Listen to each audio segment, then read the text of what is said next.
Once your timing is complete for a retouch application, and remember to always follow the manufacturer's instructions, you may need to comb the color through.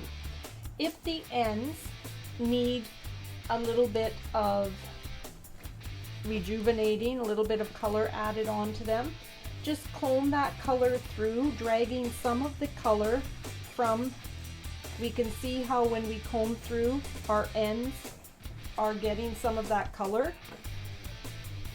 And try not to scrape the scalp as you're combing through. You want to just distribute that color. Work in your quadrants. So we can see we've almost colored the ends, but usually we have to add a little bit more product. And just add a little bit more. By applying as a retouch and combing it through, you use less product, and it also allows you to maintain some even coverage. The other option you might have is taking the client to the sink, adding a small amount of water and emulsifying what is at the root area, emulsifying that through down to the ends. So whenever you do a retouch color, you need to ask yourself some questions. Look at the ends and determine, do I need to comb that color through? Do I need to emulsify? Or maybe the ends are quite,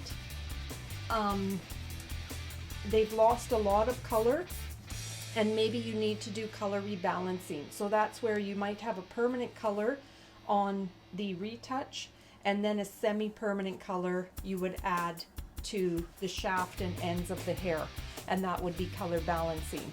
So there's a few different options. Make sure you review those options with your teacher or your journey person and determine which ones you're going to use. So remember, your options are comb the color through, and usually this is only the last 3 to 5 minutes.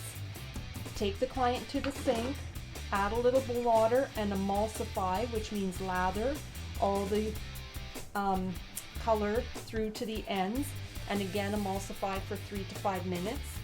And the third option is color balancing. Permanent color on the regrowth and semi-permanent color or demi-permanent color on the shaft and ends. So always have that discussion with your client, your teacher, your journey person before you start your retouch application.